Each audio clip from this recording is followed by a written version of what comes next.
Folks, welcome to Beer and Business. It is Wednesday, April 24th, right, Mr. Winnie? That's right. This is Jake. And this is John. And what are you doing? You're drinking a beer? Well, yeah. We have a special guest. Can you not see? This is wine day. This is wine day. Today is Bordeaux in business, and we've got Karen Koenig with Scout Cellar wine here to talk to us about clean, crafted wine. So Mr. Winnie and I are into craft beer, but we're talking about craft wine today. We're branching out. So for all you beer guys out there, if you're listening or you're watching, stick with us. This is going to be a pretty cool show. Don't turn off the program. Yes. Now I met Karen through all of our mutual friends, Darren Flanagan. He's been on the show. He owns Launch and Go Workspace, and I think we were at one of his events when we first met. Yes. And I heard the Scout Cellar story, and I knew that we had to do a show on it. So first of all, Karen, welcome to the show. Thanks for coming in. Tell us a little bit about yourself. Well, I was born in Vermont and moved to Florida when I was 12 years old. Oh. Graduated. Oops, sorry. Whoa. What's going on? From Vermont to Florida? Yeah. Opposite ends. Oh. Right. A little bit of culture shock there. Sorry, Temperature shock. I just got the heebie-jeebies hearing that. Okay, continue. We moved south because I have a handicapped brother and he couldn't walk. And so it was easier to be in the south so he could get around easier with the warm temperatures. And I graduated from University of Central Florida. Go Knights. Yeah. Isn't it in one Orlando? of the biggest schools in the country? It is. I had no idea until I lived in Orlando. Wow. It's massive. It's a big commuter school. Yeah. Very cool. It has grown a lot since I was there, and they're doing a lot better in football and basketball, if y'all saw the playoffs a few weeks ago. Did Great. you see? No. I didn't. They lost in like the last second against Duke. Oh. Okay. No. Yeah. I was so busy in March, I didn't watch any basketball. So, news to me. I was probably Oops. drinking beer. Most likely. Yeah. What else? Working on my garage. Okay, so you went to UCF. Yes, graduated in 1991. Then I moved to Charlotte, North Carolina, and met my husband there in an oyster bar. I was actually on another date with someone else, and that's a whole other story. Wow. But We might have to change directions of the show and talk about that. That's pretty fascinating. he loves that story. But we've been married for almost 23 years, and we have 3 boys that all go to the University of Georgia. Wow. So go Dogs. Yeah. Yep. Even though my family was not real thrilled about that, being that they are Gator fans. Yeah. You know. It's hard, but do what you have to do. It is what it is. They weren't going to pay their tuition, so. That's right. But yeah, we had 3 boys within 3 years. So they're all at the University of Florida. Georgia right now. And how old? They are 18, 20, and 21. Wow, so you're an empty nester recently. Yes. Empty nester with me and the little diabetic dog. Which has been Don't you fun have one of living those, with. Mr. Winnie? No, not yet. You have a tiny little dog. 3 of them. Yeah, but there's one that probably shouldn't be classified as a dog. Yeah. The little weirdo. Yeah. Yeah. Anyway. Yes. Yeah, they're a lot of work. I'm come to find out. But insulin shots, all of that. And my husband just got a job in Hartford, Connecticut at the end of July. So he commutes back and forth. So we're trying to figure all that out right now with the boys in college and Wow. him living elsewhere. And I am not moving to Hartford. So at least right now. Wow. Well, That was I see why you then gravitated to wine. Right. I needed something to do and keep my mind occupied. And it just fell into my lap at the right time. very good. So, but thank you for having me today. Yeah, thanks for being here. So I need to start with the obvious because I had no clue until I met you and you explained it to me. And I know Mr. Winnie's not even a wine drinker. So I'm completely clueless yes. Well, to this day. about wine. And a Well, lot yeah. of other stuff too. I mean, Yeah. Well, of course. What is clean crafted wine? Well, I'm going to read verbatim what our founder calls clean crafted wine. I know that I can summarize it, but I want to make sure I get it completely correct. So it is no synthetic pesticides, herbicides, or fungicides applied in the vineyard. No chemical additives or modifications are made during vinification to alter flavor, texture, color, or aroma of any of our wines. There's no added sugar and minimally added sulfites, which in sulfites are a naturally occurring antibacterial and antioxidant compound. And then each wine is independently lab tested. We send it off to ETS Labs in Napa. So, and when we have a big checkoff list that our wines have to go through. But, our mission statement, we are on a journey to discover the unknown good and share it along the way. So it's all natural. It's like the German beer purity law of Yeah. 1516. Yeah. So Just basic wholesome ingredients. we'll get into the story of Scout and Cellar, and we'll talk a little bit more about this. Mm-hmm. But the one thing that I really think is fascinating about the whole clean crafted wine movement is that cleanliness of the wine. Like, have you ever, I don't know, I mean, I know you're not a wine drinker, but you've drank wine before. Sure. Have you ever had like a massive headache after? No, because I usually don't get past the first sip.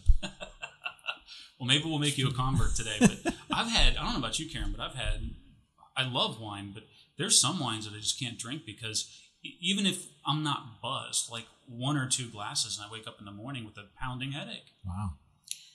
And I think that from what I've heard, and we'll talk more about this, but clean crafted wine without all that extra stuff helps not to have headaches with drinking wine.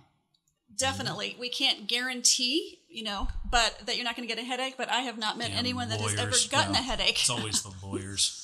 I was one of those that used to get a migraine with red wines anytime, within 15 minutes. So I am new to the whole wine industry because I never could drink it. And then with white wines, I mean, I'd like to enjoy it with the girlfriends, going for a birthday party or meeting girls for a party. And I would have 1 glass and literally I would have a mild to moderate headache from 1 glass. Wow. And that's not any fun. So No, not at all. Well, let's try some. Okay. Let's do it. So we're going to start with a champagne, right? Mm-hmm. Well, it's actually called a bubbly. It's a bubbly, okay. It's from Austria. So I've been given the honors of opening this, and I'm doing it while we're recording. So, man, I hope I don't end up with like a bunch of... As long as you haven't safety glasses shaked it. on. Yeah. Should I aim it at Mr. Winnie? Shake it first. And if you're listening, you've got to watch the video because we are seriously doing this live. Woohoo! Whoa! The party started. Look at that. That's some force behind it. It did. I could feel it when I was pulling it up, but no mess. I've had more champagne than I have wine. Yeah, I'm really interested to try this because I have tried some wines with you. You're only allowed to call it champagne if it's from France. If it's from Correct. If it's France. But it's really the same. Oh, I mean, look at the signature violet bubbles. pour, but look at that. Listen to the bubbles. So this is all actually a wine or a bubbly that we've had back and forth for the last. Our company's been around for 19 months, so this has been back like 3-4 times. And it's actually in our Mother's Day gift set too. If anyone is looking for a gift for their mom. Well, let's give this a try. Should I stick out my pinky when I do this? So this is yes, definitely. you can be fancy. This is a fruity crisp, white bubbly. I love it. It smells good. It doesn't have that added sweet smell.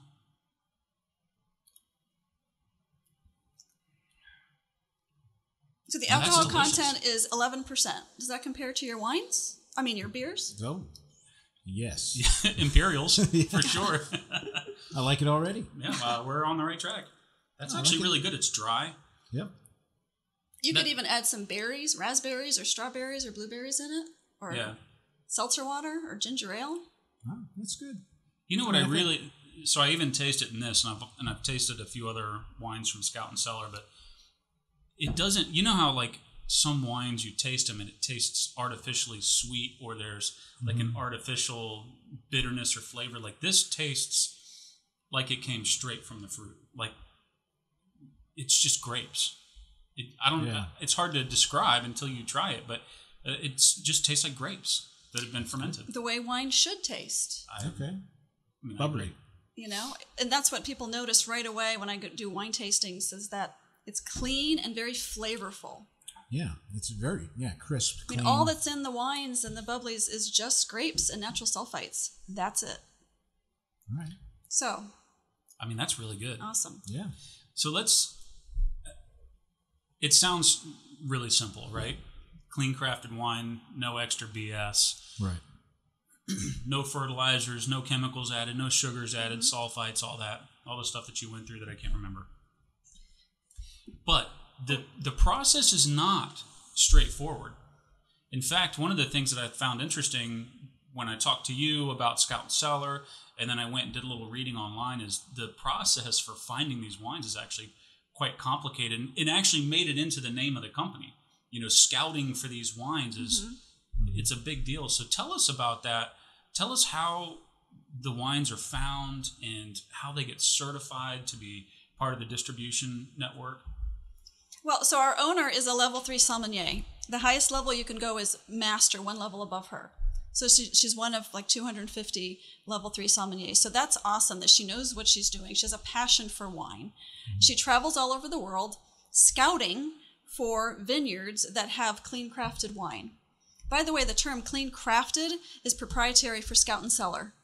We've copyrighted the term. So we are the only wine company out there that actually has a checkoff list that we go through to make sure our wines are clean crafted.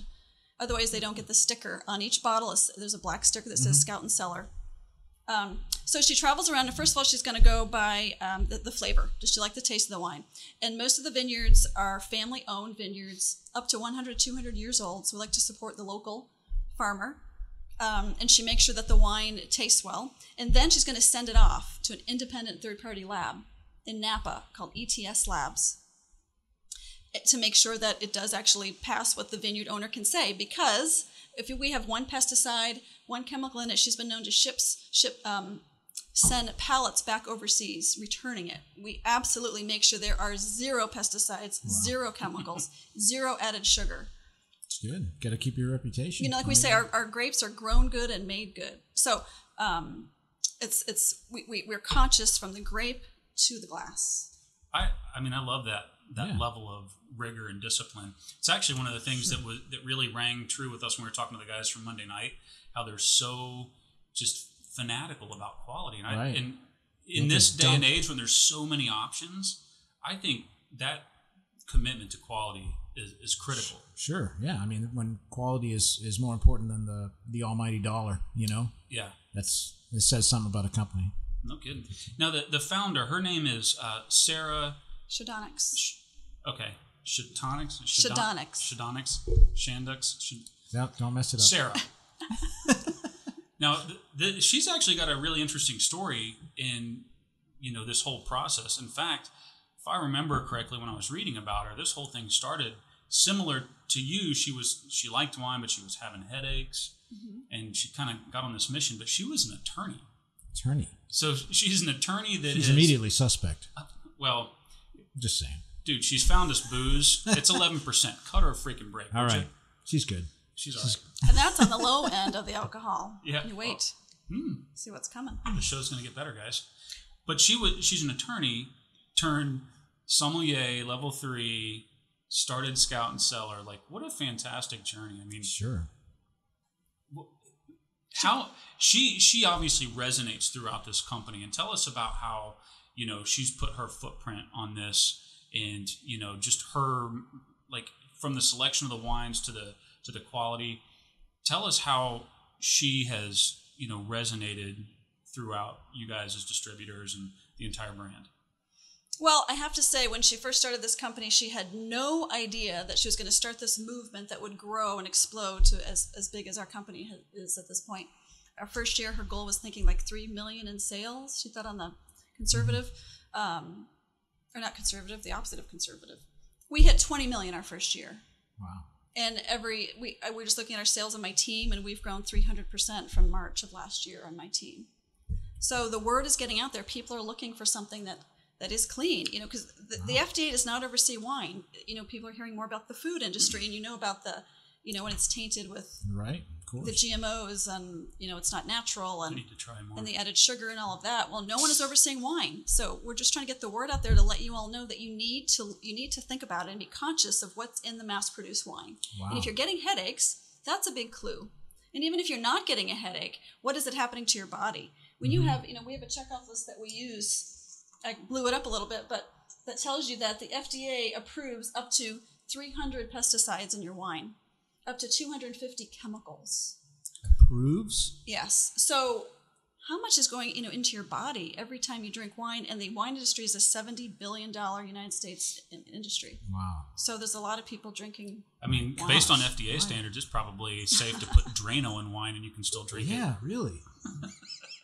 So obviously there's a market for clean wine. Yeah, and got this, for sure. I've drank this wine before. Full disclosure, not these particular ones, but stuff from Scout Cellar that was clean. And nice pinky. You got to watch the video, guys. Fancy. I mean, Oh yeah, I think Mr. Winnie's I'm getting high class today. I think you're getting it. But I've drank this wine, and I did not have the headache. And it's not even just headaches. I mean, there's times when I've drank wine and I've just kind of felt sluggish, or I don't even know how to put my finger on describing it, but just kind of like not quite there. Right. You know, I haven't felt that drinking this stuff. You just really feel cruddy the next day. Yeah, just New Year's Eve, I went out and I went to a party local here, and I brought 3 champagnes or 3 bubblies of ours, and like 3 or 4 of our Scout and Cellar wines. And so that's tasting a variety. Normally if you mix drinks, you're going to feel even worse. I didn't even have a dull headache New Year's Day. First time in my life. Wow. Nice. wow. We went to the park, took the dog for a walk, and like, oh my gosh, you cannot beat feeling that way. I may have had a headache on January 1st. I think I had Just to, saying. I think I had to work. So I was probably in bed by 8:30. I did drink a lot of beer on New Year's Eve. I should have drank clean crafted wine. All right, so before we continue telling the Scout and Cellar story, because I really want to get into the business side of this, I think that's really cool. But I think we should try another wine. Sounds great. So you've got a white here. This is a Chardonnay. Mm-hmm.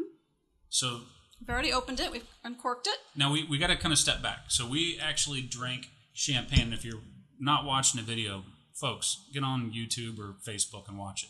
But we are using flutes. Mm-hmm. These are champagne flutes. Yeah. And this is how you should drink champagne. I have no idea why. Do you know why? It holds the carbonation in longer because it's smaller.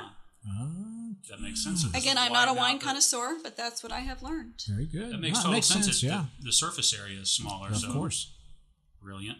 Mm-hmm. But then we get into different types of glasses for different wines. So for the whites, we've got this stemmed, it's kind of like a roundish glass. And do you know if there's a reason why a white wine should be served in a glass like this? Are you sure you're serving more champagne? Oh, I am, aren't I? Oops. Yeah, well, It's getting You confused picked up already. The wrong bottle. Just drink it and then we'll start over. Yeah. we'll here's what we'll do. Because I'm a problem solver. I'm going to cleanse my palate. What are you doing? Coors Light? For those of you that You are gotta not cleanse your palate watching, before Mr. Winnie just picked up a Coors Light and took a big swig. Don't you use water to cleanse your palate between tastings?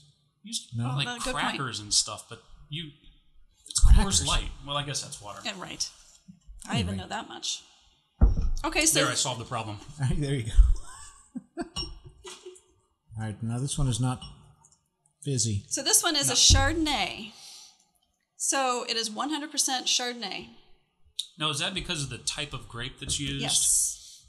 Only Chardonnay grapes. It's a Chardonnay grape. It is a light-colored wine. Oh, it smells a lot drier than what we just drank. You can... So what we do, have you ever heard of the 4 S's? I have, but I can't remember what they are. So this is what No. we do. So the 4 S's are the first thing you're gonna pour your glass, and then you're gonna look at it, sight. You're gonna look at the color and see if it's light yellow or dark, or does it, put it up to something white in the background. So It'll this tells you the kind of wine. This would be like a pale ale, Mr. Winnie. Okay. Right, some Okay, light. we can do that. Is that okay? Are we talking your language now? Yeah, With okay. this? Sounds good. Good. Doesn't smell like And a then you're pale gonna ale. smell it. Actually, you're supposed to stick your nose right in there. Now you should smell, if you have a good nose, which I'm still growing with that, pear, lemon curd, and hints of nectarine. So I do smell pear, but I don't smell curd, nectarine. I smell the curd. That little sour. That might be you. Let's see, what is That might be your beard. What? You got a little from Yeah. last night still stuck in Yeah. there, but So this is a fruity creamy. I don't know how people seriously, like sommeliers, they will like pick out like, oh, I smell burnt leather and this and that. And it's like, you got to have a really advanced olfactory sense. I mean, to somebody pick like that me, stuff I'm up. like, they have to be making that up. She But- studied for 7 to 8 But they- years. I know, but so they're not. I mean, it's Did you amazing. ever see that movie Somm?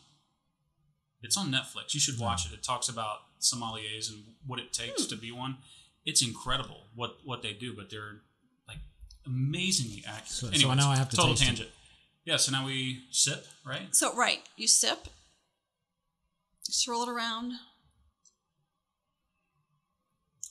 And the swirling, it enhances the smell before you drink it, right? You're supposed to actually create bubbles on your tongue and breathe it in, but I might spit it that all is over really if I did good. that. It's kind of sour, isn't it? It's Compared it's to got a bit beer.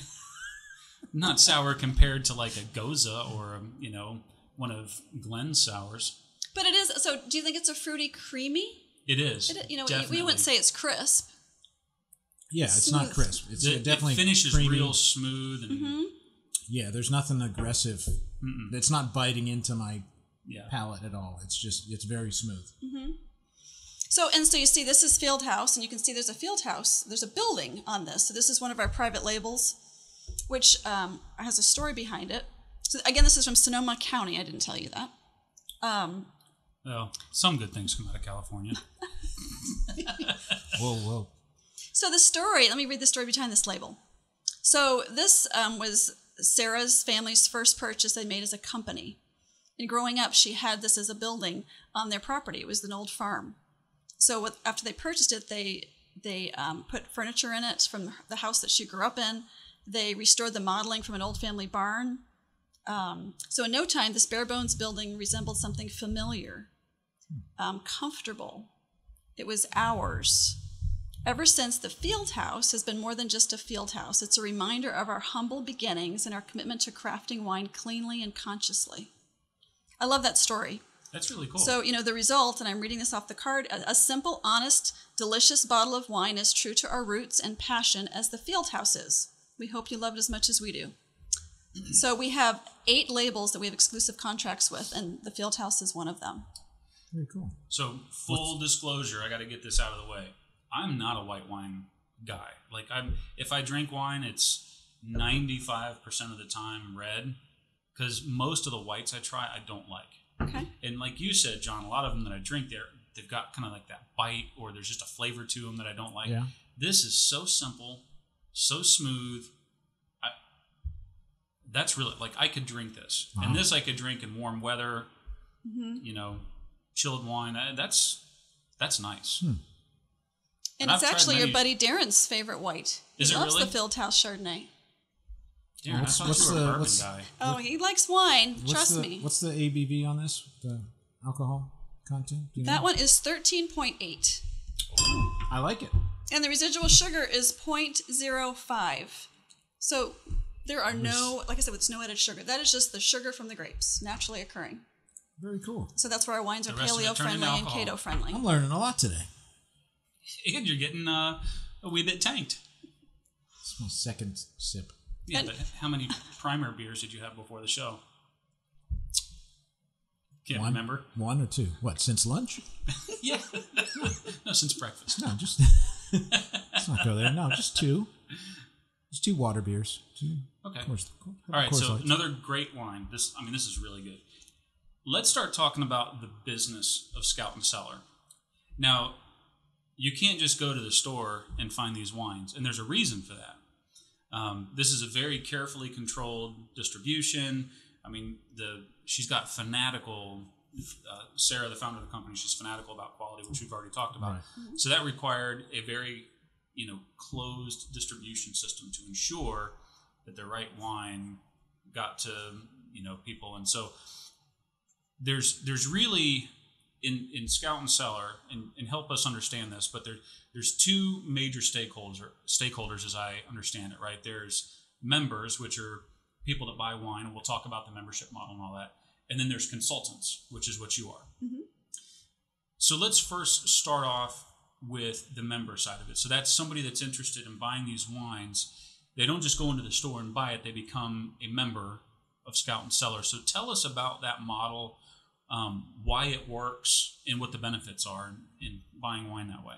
Well, we are a direct consumer company, so you have to order through someone like myself as a consultant, and FedEx will deliver it, to your home. We don't want it to get on a shelf. It'll get lost on the shelf, and people won't realize how amazing the wines are. Mm-hmm. I mean, I said earlier that it's a $70 billion industry and only growing. We all know when we go to the grocery store, there's probably 2-3 aisles, and it keeps growing. And we choose wines, goes to another topic, but we choose wines by the label and what our friends are drinking and the story. So by just looking at a label, they're not going to realize what is inside that bottle. That's a great point. I mean, if you look at these, you go to the store, how would you know they're clean? Sure. Yeah, you don't. I mean, it's like... Even looking at them now, it's like they look like a bunch of other wines that I've drank. It's like a lot of the microbreweries just coming up with crazy packaging just to... just to be distinguish themselves from other, or even calling their beer an IPA when it's really not. Exactly. So packaging, we've actually done episodes where we've talked about this being a problem in the beer world.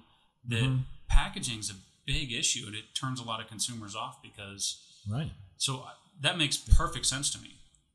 Give me a place where I know the entire marketplace is clean, because, like you said, if you're somebody that's got headaches, or I can't drink something with high sulfites because I have whatever, because there's more health reactions that people have other than just headaches, right?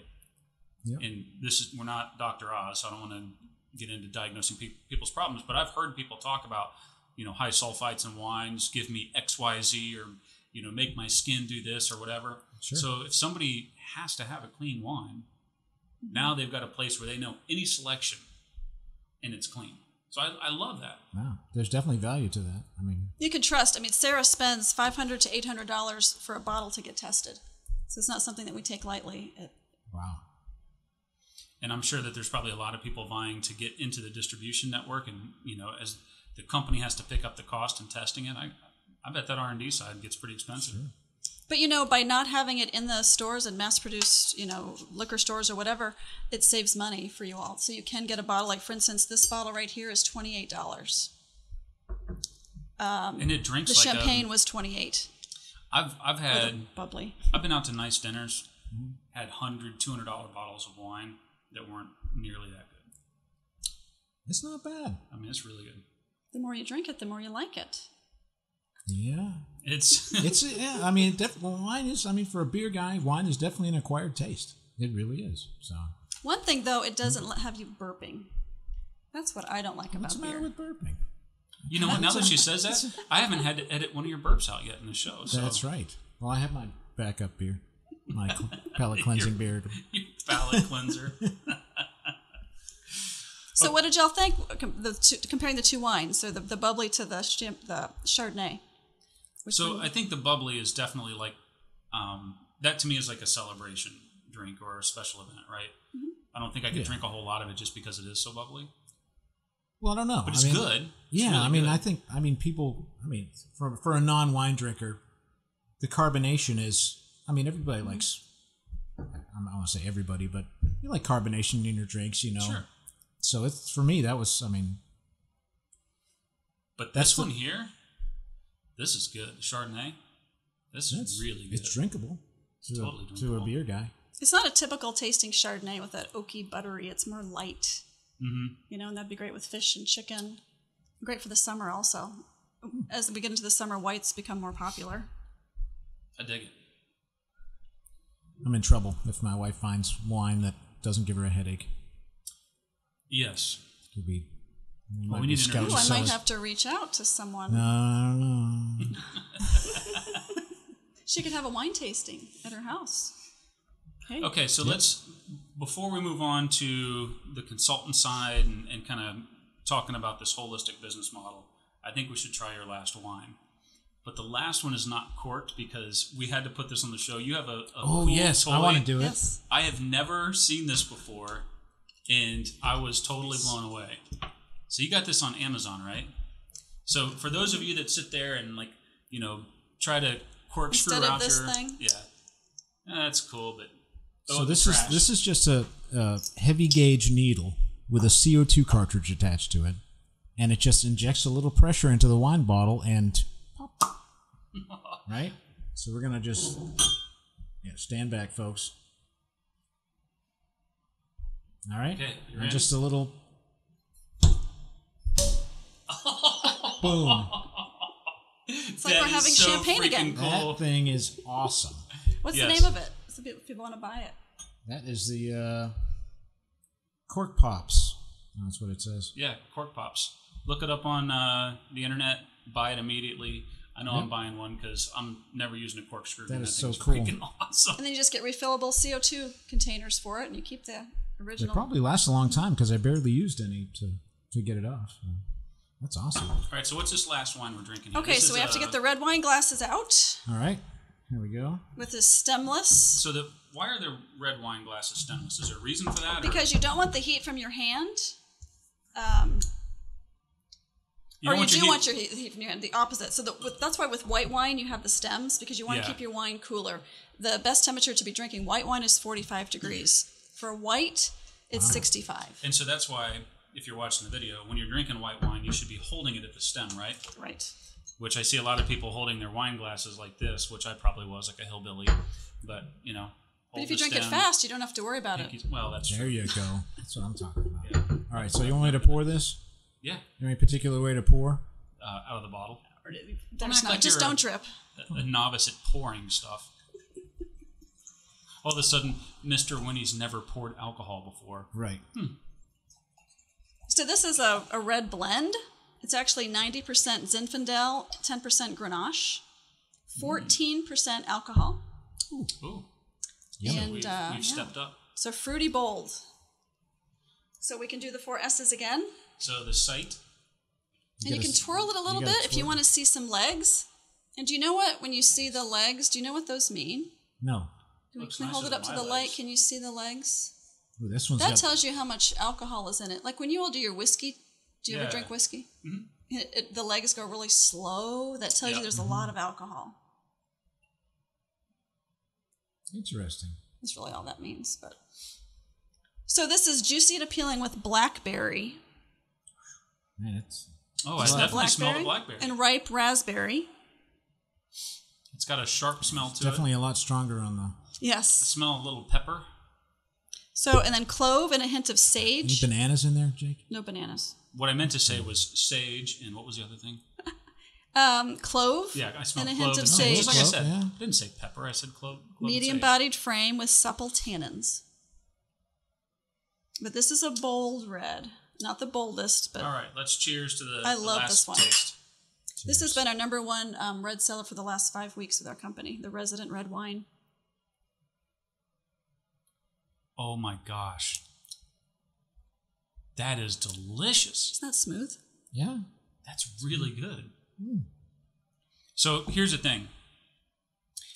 I like bold reds, but typically they finish real sharp and they've got like a lot of bite, almost like a whiskey, but not as severe as a whiskey.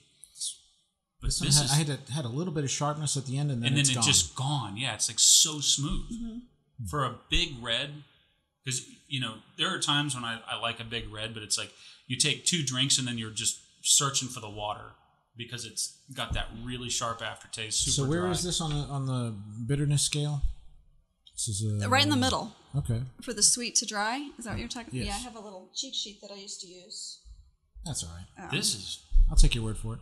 I mean, No, I love this one. And I didn't drink This reds before. confuses me. And now I love this one. It confuses it you. confuses me because I've drank a lot of wine. I mean, Mr. Winnie knows I'm a wino. I drink a lot of wine.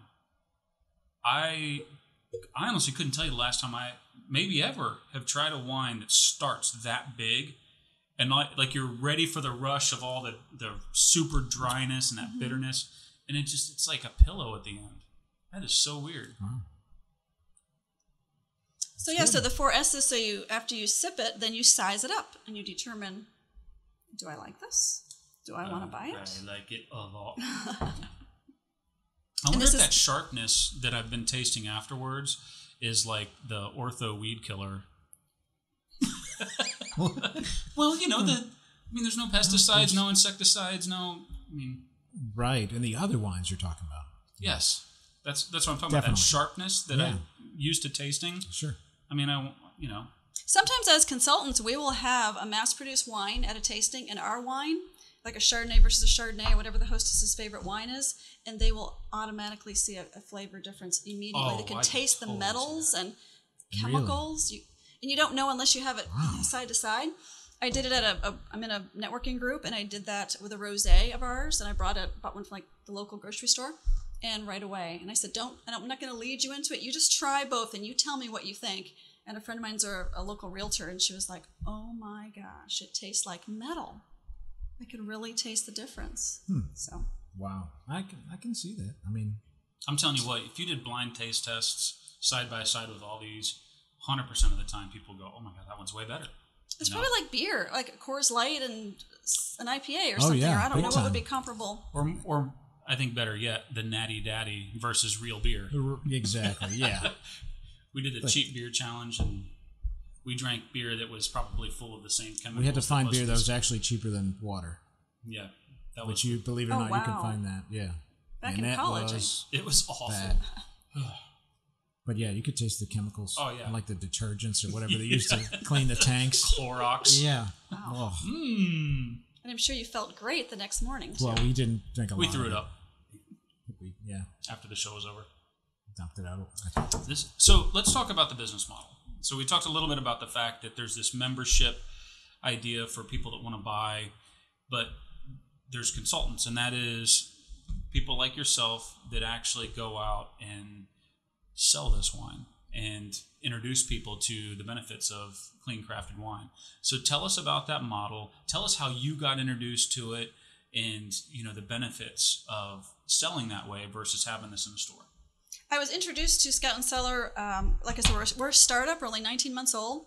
A girlfriend called me from the Midwest where I used to live, introduced me to the company, and she said, you need to get involved in this ground floor opportunity. And she talked about the chemicals and the clean side of it. And I'm like, that sounds interesting, but I don't drink wine because I always got a headache. So I trusted her. And I thought about it for a couple weeks. I'm like, what do I have to lose? Mm-hmm. So I jumped in. At that time, it was $200. Now it's $250. It's a tax write-off. I'm married to a CPA. I understand writing off things. We might need to talk afterwards. Yeah. And you get wine, and you get your marketing and the bags and all that, and the openers, and I was like, if this is the only company that's doing this, we have the copyrighted, the proprietary to Scout Cellar, the term, and the owner is a level 3 sommelier. You have someone who's a professional who does this for a living. And we all know that we're getting headaches, we're getting side effects, we're getting cancer from pesticides. We're all trying to figure that out in the world right now. And why not? What do we have to lose? And the wine industry is growing.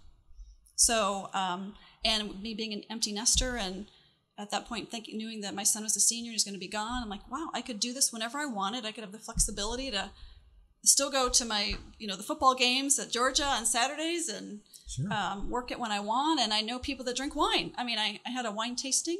And I have a lot of neighbors that drink wine, and we had a great time, and it's continued to, people buy it once, they want to buy it twice and 3 times and 4 times. So it's not something they just buy one time because they realize that there is a difference, and they don't feel, whether it's restless sleeping, or they feel a little cruddy the next morning, or not everyone gets a headache, but there's other effects that you'll feel. Or the weight gain. Our wines are 40% less calories on average from mass-produced wines because we don't have the added sugar.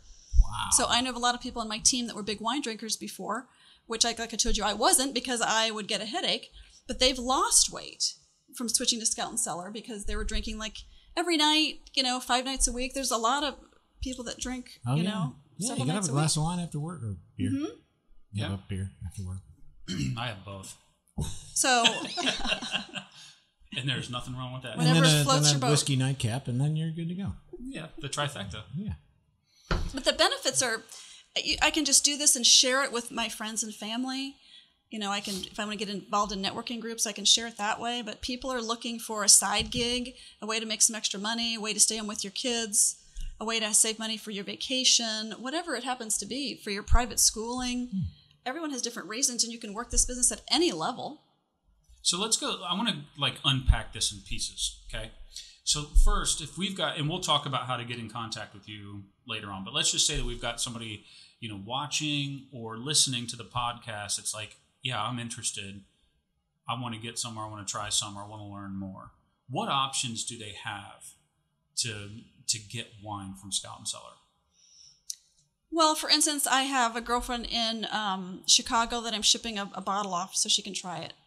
like I said, I didn't even try the wine beforehand. I listened to my friend. I'm like, what do I have to lose? You can return it if you don't want to join the business. You can return the wine if you don't like it. We have a 60-day return policy.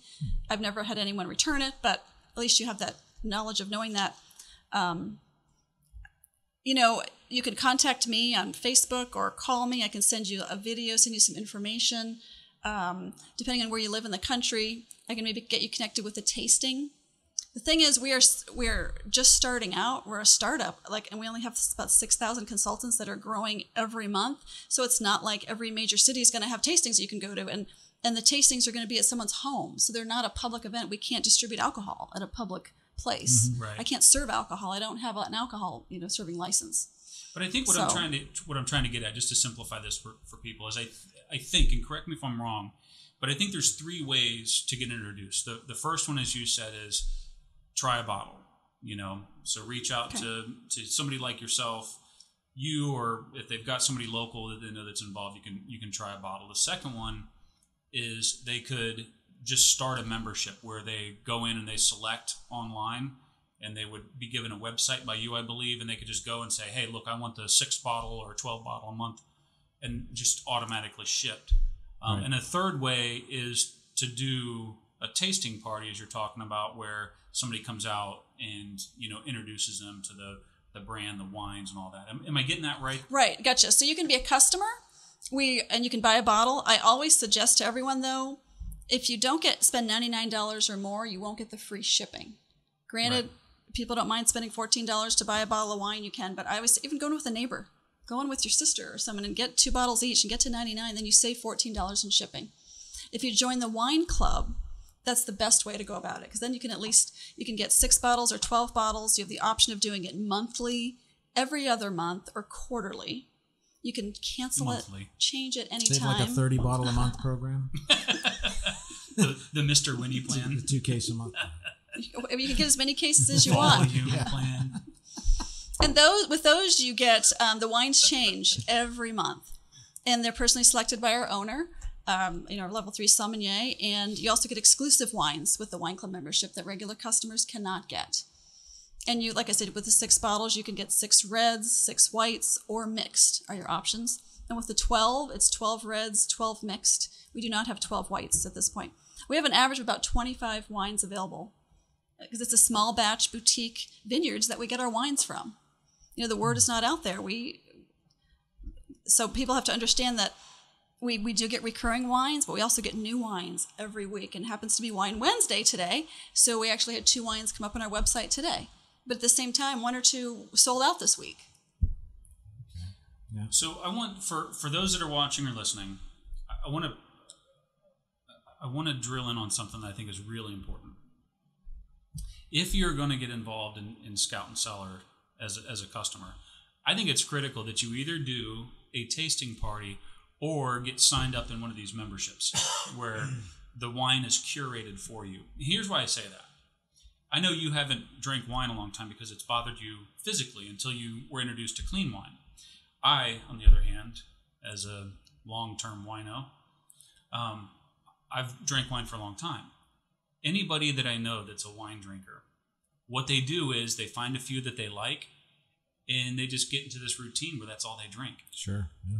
And it's just kind of like because here's the crappy part about the wine industry, and part of why I really like this. There's a lot of really, really terrible wine, and I have bought more bad bottles exploring than I have good, and it makes you frustrated, and it causes you to just stick with what you know and not get out and try different stuff, which is why I've not really had a Chardonnay that I liked, because I've tried a few that really sucked, and I said, you know what, no Chardonnays for me. Mm-hmm. And I've eliminated probably a lot of great wines that I could have enjoyed. So I really like that model because it helps in exploration, I would say. And you've probably yourself, and I'd like you to comment on this, you've probably discovered a lot of wine that you enjoyed that you didn't know you liked until getting involved in this whole curation process. Exactly. I always loved champagne, but I knew that I would suffer the next day. So that would be something I would do New Year's Eve normally. But again, like I said, this New Year's Eve, I didn't feel bad at all. Now you're just looking for reasons to celebrate? Right. Which can be a negative being a wine consultant. It's a Thursday. Well, like I was saying the other day, I have several bottles of wine in my refrigerator at all times of Scout Cellar wine. And the other day, I was thinking, oh, what wine goes with popcorn? Thinking, oh, I'm having popcorn tonight. It's all late of night. the above. I don't know. Yeah, I guess. Depends what's on the popcorn. Steak. Bacon. But I'm drinking reds, like this red wine that we just had, this resident red wine. I never would have drank red before. And I've tried the sulfite free, I've tried the organic, the low sugar. It was so disgusting through the years, trying to find one. And I enjoy this one with, steak or porks or any of the meats. But it's amazing. It really is. And then now I know. And the thing is, we tell people, if you think that you don't like a certain wine, especially at a tasting, people come in with predetermined, ideas in their head, like, oh, I know I don't like Chardonnay.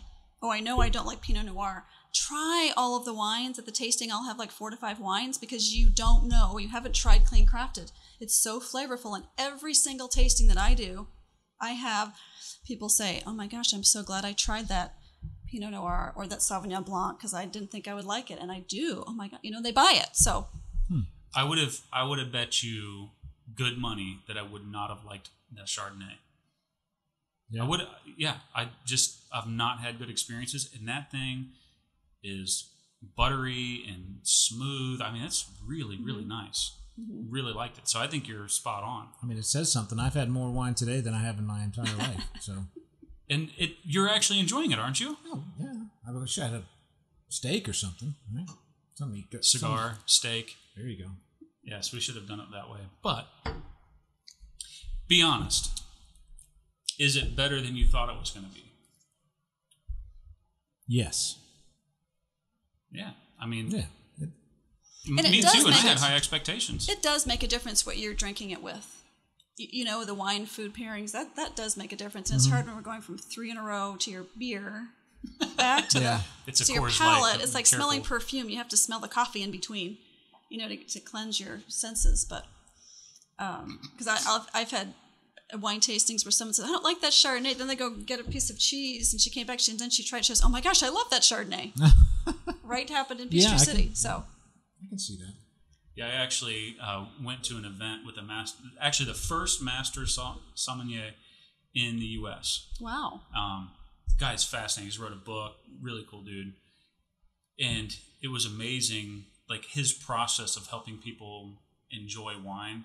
It's like, man, I've been doing it wrong all this time. I mean, same thing, pairings. And he would also take wines, the same type of wines, and then make you drink back-to-back different vintages, things that you just wouldn't think about until meeting somebody that has, surrounded their life around wine. And it's like, stuff's actually pretty good when you do it right. So, sitting in the podcast studio trying 3 in a row, probably not the right way to do it. But still very, very good. And actually better than I expected. And I had high expectations. This red, from a guy that's drank a lot of reds, pretty too, isn't it is a very, very good looking wine. And God, that is so stinking good. Good. Complicated. Well, awesome. I wish I would have known. I would have brought you a bottle. Oh, no, I'm going to suck this down. Yeah, okay. Camera turns off. No, I'm taking that one. Oh, listen to you. Not for me. Not for me, of course. Okay. I'm not selfish. All right, so for those that are interested in buying, we'll talk about how to get in touch with you so people can contact you, but you've got your consultant that you'd reach out to. You could try a bottle, you could go straight into membership, or you could do what I would definitely recommend is a tasting party so you can try a bunch of them, because that's what totally opened my eyes. Mm-hmm. But there's also this other side of it, which is being a consultant.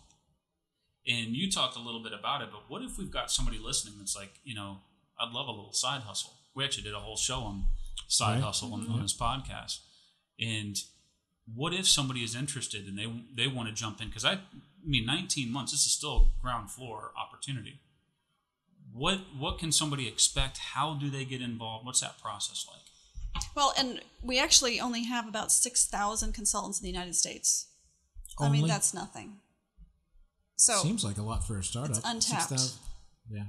Well, you've compared to Mary Kay or Roden and Fields. Oh, okay. Or, I got you, yeah, millions. So you could contact me, and I can get you some information. It's so easy. You just join, and you get your kit in 6 days. What else did you ask me? Just what the process like for somebody that wants to get in. I mean, that's really all it is. You just sign up and you get your kit, and you have your website immediately. You can set a party with your girlfriends, have a wine tasting, work at any level that you want. We have training. I have consultants all over the country, so if you live in another state other than Georgia, I can probably get you someone that's close by or someone that's in my bigger team. But everything is online. You don't have to be in the same town with anyone. My sponsor's in Iowa. So is there like training involved? Like a little bit of training. For me to be able to, I reached director level. I became a founding member, and I never even drank wine. So, I mean, anyone can do this. I don't even know the difference between a Pinot Grigio and a cab. That's a red and a white. I had no idea, and I've learned so much, and it's just because I learned and I was interested. And I enjoy sharing it. It's a fun business. Who gets to have a party at your house with all your girlfriends and you're drinking wine? I mean sounds like a party to me. And you can make money. I'd love to sell beer that way. Yeah. I could be a master of beer Monnier. Well, I could start selling you the beer that you drink out of my fridge. Selling? I really like this model, guys. I don't know about that. I gotta go. I mean, I have a mom that has 5 kids that she homeschools, and she's doing amazing. I have others that are, pharmaceutical reps. I mean, it's all over. Some with 1 child, some with 3, older women, and I have one that's 80 years old up in Kansas City that joined, and she has a lot of ladies in her retirement community that drink wine. I mean, it's any level. And our millennials are the biggest growing age group for wine, actually, up to 41 years old right now. Is it 31 to 41 or something? Now, do you have any minimums that you're required to buy if you're a consultant? No. And that's why what's great is you can join the business and you can just be someone who just wants to buy wine to save money on your own personal drinking. So. I want to make sure that I hit this because this is a really important point. I have friends, and also my wife has been involved in companies, and I'm not going to name them because, the Beer and Business Trust Fund is not large enough to sustain a legal attack from a large company, right. Yep. So we're not going to go there. Good. But there are a lot of these companies that offer side hustle opportunities, okay, that require you to not only pay a fee to get in, but then you got to buy inventory, and you have to hold inventory, and you sell your inventory directly to people. And what happens is the only one that wins is the company, because they make their money off people coming on to be consultants or salespeople or whatever you want to call them. Yep. But they're buying all the product, and then they're left holding the bag when they can't sell it, and they've got inventory holding costs and all this stuff, and it just becomes a model that implodes, and nobody ever makes money long term. Right. But what's great about this is you don't hold inventory. You're not required to buy.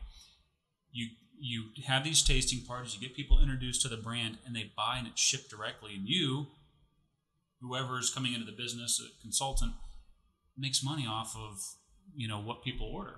I think it's brilliant, and I think that distribution model works. If there is a national model for this side hustle opportunity, that's the one that works, because you're not, like you said, you get out of it what you want. If you decide you're all excited about it, and then 2 months later life happens and some significant event occurs and you can't put into it what you thought, you're not left holding on to $3,000 of the inventory that you just have to eat. Yep.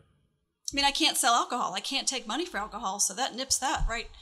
The wine that I get and I use for my tastings or to give to someone or donate for silent auctions or something, I get that from the sample credits that I earn from having parties and getting sales. I mean, at the beginning, you're going to spend a little bit, granted, because till you get your first tastings, but I earned my investment back at my first tasting. I was out of the red within my first girlfriend neighborhood tasting. Wow. Cool. Well, I mean, I've also seen some of these companies that, use the independent distributor model where it's like, the product you're trying to sell is very hard. This sells itself. I mean, people are already buying wine. It's not unreasonably priced at all. So don't think that if you're like, this sounds really interesting, but am I going to find out that all the wine's $100 a bottle? No, you're not. This actually is very affordable. I was spending the amount of money that this wine cost, I'm already spending today. So it's not crazy. I mean, it's not natty daddy cheap. It's not like you can. It's not cheaper than water. But you get what you pay for. Right. Exactly. Yeah, exactly. But a lot of people think, well, if I want good wine, I'm going to have to spend, $300 a bottle. Absolutely not true. Right. You're paying for that beautiful label sometimes. Sometimes you're paying for a whole lot of nothing. Some snooty family in France to, put another couple of million in the coffers. That's right. That's the last champagne I had was Dom Perignon. Ooh. That's really good. It's good, but you know what? That's what I'm trying to compare it. You know what's funny about Dom? Dom is good. I like Dom. But if you compare to this, like I would love to drink them back to back because now that I've had this one, I was thinking about Dom and almost like, I bet there's a chemical taste to Dom because this one's so freaking clean. Right. Dom is, I don't know. I don't remember any chemical taste. I didn't feel bad after. But you didn't know what you know now. Of course not. No. That's why I'd like to drink them back to back because I think that'd be a But you think for that price though that it would be like you just assume it's a clean wine. I don't know. Maybe it's. But you know what you get when you assume. You the make standards, an ass out of you and me. Yeah, the standards aren't there. There's not a need for it. That's why we're getting the word out to people because you have an option. Wow. I mean, what do you use on your yard? Do you use Roundup and pesticides on your grass? The things we don't think about. Then I wouldn't have a yard because it's all I know. You know what we should do is we should drink some Roundup and see if the buzz is similar to wine. Oh my gosh. And then it's a scientific experiment. Folks, don't do that. Yeah, no, we're going to do that. This is a beer and business. We'll line up some shots. Yeah, we're going to do a scientific, don't. Could we get in on that class action lawsuit because all those people got sick? Yeah. Your Honor, I drank it because, well, I'm an idiot. Here's $1 million. Yes. You might as well just bring some cocaine and heroin over here. Now we're talking about a party. Now we're talking about way off the subject what's of beer happening and here, wine. folks. Yeah, This is beer in business, not barbiturates in business. Nice one. All right, so Karen, how can our listeners and our viewers find you? And we'll link to you on social, so for those of you that aren't following us on social, damn it, get on there and do it. But how can they find you? Well, I'm south of Atlanta physically, about a half hour south of Atlanta, but they can go to my website. Do you want me to say the website? Yeah, please. Yeah. Okay, so www.scoutandcellar, and you spell out, so it's SCOUTAND, cellar, CELLAR.com/ my name, which is Karen, KAREN, and then KOENIG. And right on there it says join as consultant, or if you want to shop and just look at the wines that we have, then you can determine if you want to get a bottle or two or 10 or join the wine club, and then you get it delivered automatically. And again, you can cancel that anytime. And I'm on Facebook also, but I don't know what my address is on Facebook. We'll link to it. So if that's too much for you to remember, if you're in the gym or you're driving or something like that, go to our Facebook page, follow us there. We'll have links so that way you don't have to remember or write anything down. Right, Mr. Winnie? Yeah.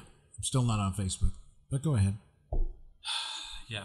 But we are. Beer and Dinosaur Business is not on Facebook. Yeah, Beer and Business is on Facebook. Well, we have, all this stuff going on Facebook. He can't even see it. Are you on Instagram or Snapchat or Twitter? Twitter. I am on Twitter. With the Beer and Business account, or do you actually? No, I actually have my own account. Wow. Now, how often do you look at it? I look at it, it sends you notifications like crazy. Yeah, I have you can't to. help it. Yeah. Damn thing I don't infiltrates your post life. anything, but Yeah, it's overwhelming. yeah, I did it to follow Beer and Business. Yeah, good for you. All right, so Scout Cellar's been in business 19 months, going crazy, over $20 million in revenue, growing like a weed. Everybody should try this. I mean, I don't ever want to drink dirty wine again. I want clean wine. I agree.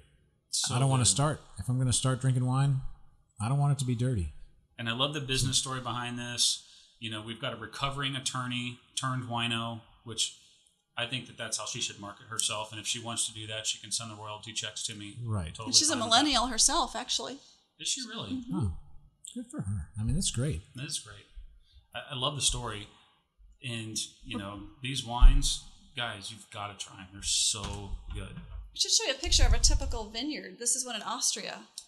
So think of like a golf course. You know how it's all manicured and there's no weeds or pesticides? This is a typical vineyard that we source our wines from. I don't be able to see it, but there are weeds. There are bugs.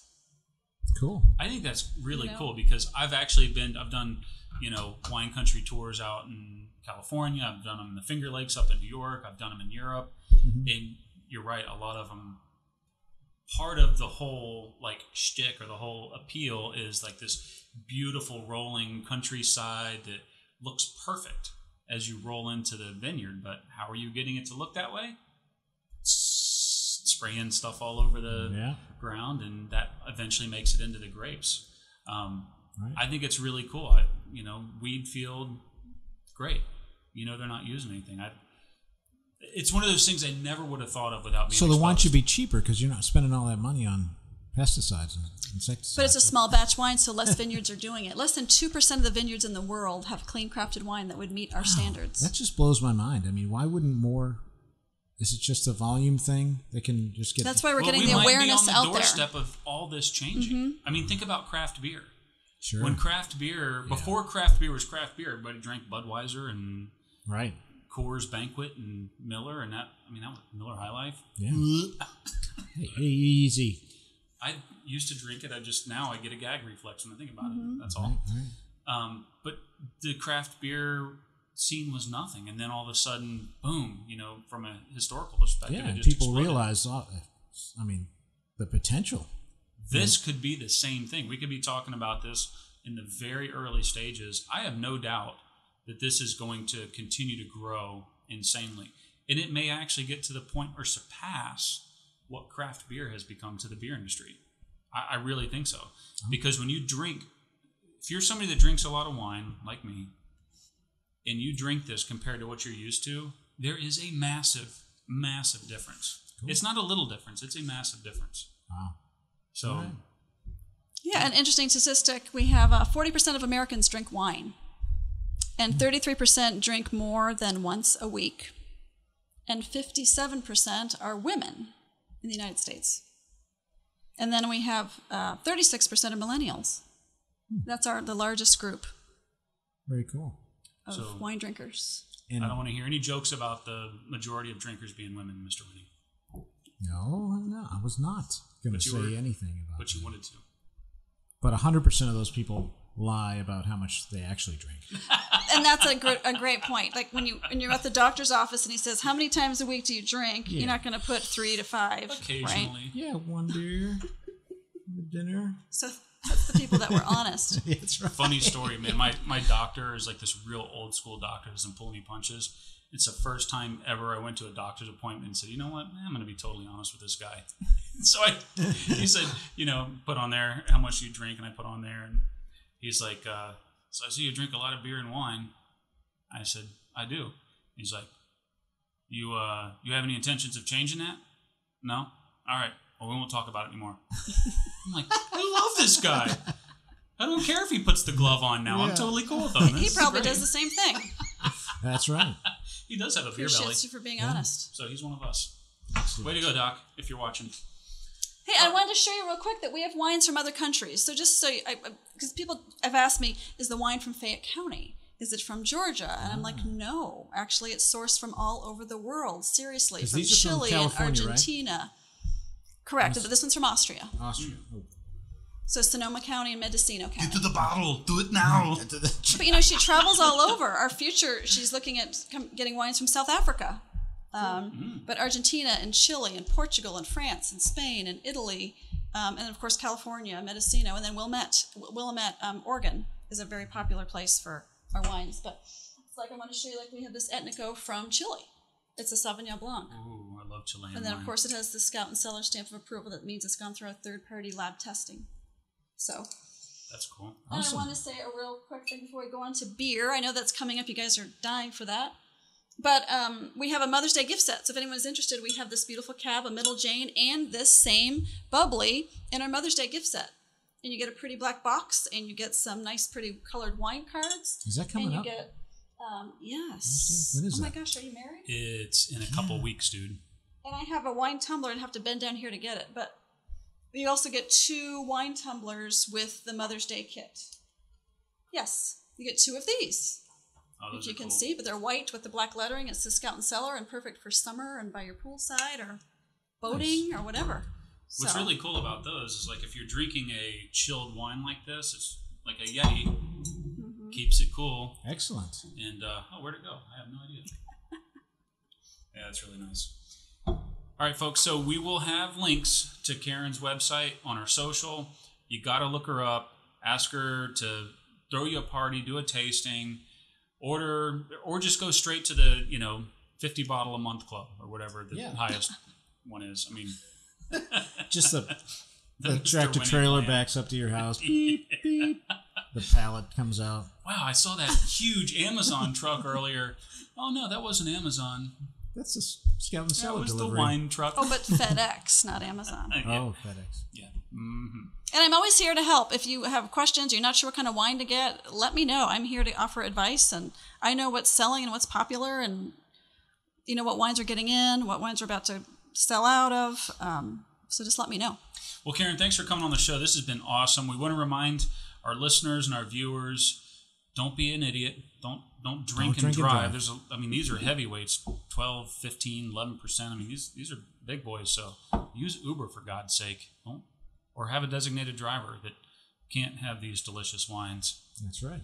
And make sure that you are following us on social, facebook.com/Beer and Business Podcast, or you can just go to our website, www.beer.business. Make sure you subscribe to the YouTube channel if you'd rather watch us on YouTube. If you've got one of those smart TVs, you can watch us there. I mean, why would you watch like cable news when you could watch us? Yeah, seriously. HBO? No. Beer and Business. Watch us. Or if you have a dumb TV, then get a smart one. I mean, they're cheap, right? I have a dumb TV. $200, I think. But you made your dumb TV smart because you put a Roku stick in it. That's right. So there you go. So folks, thank you so much. We will see you next time.